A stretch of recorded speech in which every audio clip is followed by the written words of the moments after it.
But if you are just confident, you will blunder through life. You must extinguish your confidence and bring clarity.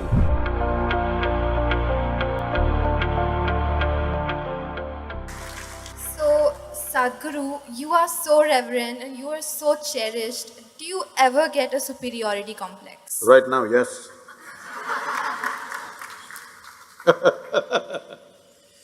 See, the question is not about superiority complex, inferiority complex, poverty complex or wealthy complex.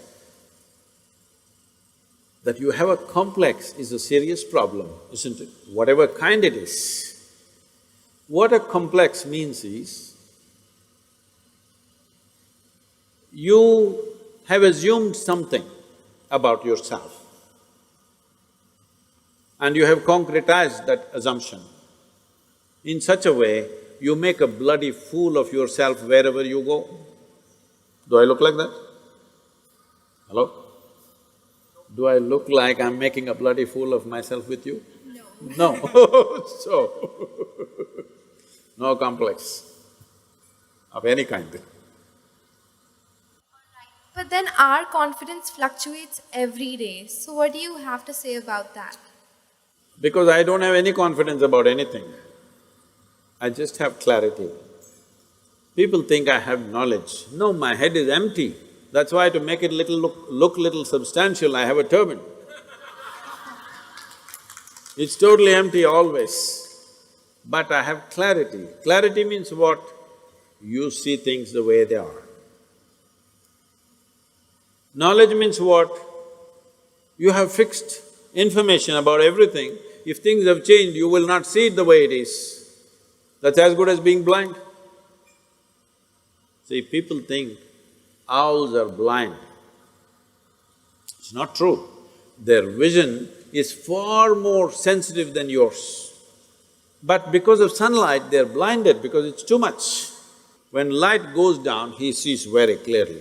Not because he's blind, because his eyes are super sensitive. So, it's important that you bring clarity to your life, not knowledge, because knowledge is conclusions that you gather.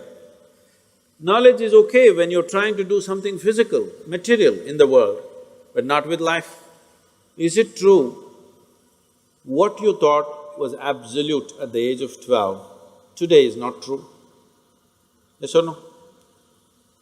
Are you sure that whatever you think is this is it right now, will be this is it in another 3 years' time? Of course not. You know that, so you know you're wrong. Yes or no?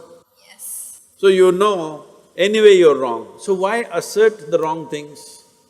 Well, right now we are wrong, at least let's manage with little more conscious. If you know you're wrong, you will walk carefully, isn't it? Hello? But you think you're absolutely correct, then you will do stupid things and you blunder around the world. If you know you're not seeing properly, will you walk carefully or no? If I ask you to walk through a dark room, suppose we turn off all the lights and close it down, everything, pitch dark, if I ask you to walk, suddenly will you become super alert and conscious as to how you walk? But when the lights are on, you're just going unconsciously, bumping into everybody.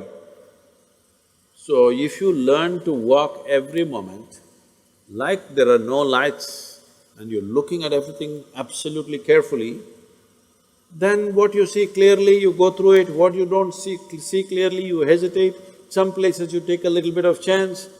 But if you are just confident, you will blunder through life, we don't know where you will get in and what you will get trapped into. Most people are trapped into their professions, their family situations, their social situations in such a way, they all became like this. Yes, already I'm seeing, not just older people, youth have become like this. What will happen to me at the end of my life? What will happen to me at the end of my life? I'm already revealed the secret, you will die. But Sadhguru, if this happens, what to do? If that happens, what to do? All those things will happen. It's not that everything will happen in your life the way you like it, things will happen in the way you don't like it. It once happened, Shankaran Pillai got fired from his job simply because he asked a question, smoking or non-smoking? How can you get fired for asking such a simple question? Smoking or non-smoking, he asked, and he got fired. Because what he was supposed to ask was cremation or burial.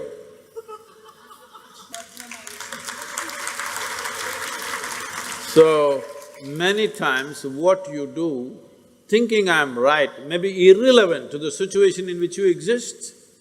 So the most important aspect of your life is you're relevant, not right. You're just relevant. To the existing situation, you're relevant. I am right, I am right, I am right. This is confidence. You being right, nobody cares. All the idiots who think they're right, nobody wants to listen to them, nobody wants to be around them, isn't it? People who always think, I'm right, you want to be around them? No, the important thing is you're relevant to the situation in which you exist. If you have to bring relevance into your life, you must extinguish your confidence and bring clarity. To develop clarity, there are many systems. See, to develop your muscle, there are systems, isn't it? Similarly, to develop clarity, there are many systems. Unfortunately, our education system is dulling clarity in so many ways. Some of the research studies in the university shows that if a child goes to kindergarten and goes through 20 years of education, I'm sorry, I'm saying this is an educational institution, 20 years of education and comes out, let's say, with a PhD, they are saying 70% of their intelligence is irrevocably destroyed. So you have a knowledgeable idiot. What do you do with this? Well, you can impress people by throwing information, but this whole game of impressing people, throwing this information and that information around is all going to go because that Google lady is better than any of these idiots. Hello? It's really amazing. I am just traveling to wherever, let's say I'm flying to United States or Africa or somewhere, I just ask, what is the morning temperature in Entebbe? I'm landing there. Without batting an eyelid, in 2 seconds, she tells me it's 14 degrees centigrade and by afternoon it's 18 degrees centigrade, by evening it's again 12 degrees centigrade. Who could ever say this? Hello? She may not be perfectly right, but she's almost there. So, people who are carrying a basket of information on their head and feeling superior, I want you to understand this in this country and everywhere else in the world. In not the previous but the previous generation, somebody who could read a book was seen godlike because everybody else was illiterate. And people thrived simply because they can read the Gita or the Bible or something else. They thrived simply because they can read. But once everybody can read, we are ignoring those people completely. Yes or no? Hello? So, people who are carrying information and feeling superior, they will all be made into nothing in the next 15 to 20 years' time. Once artificial intelligence becomes all over the place, information will mean nothing because it'll be available everywhere. By then, you must be competent to do something beyond information. This is why I'm with you.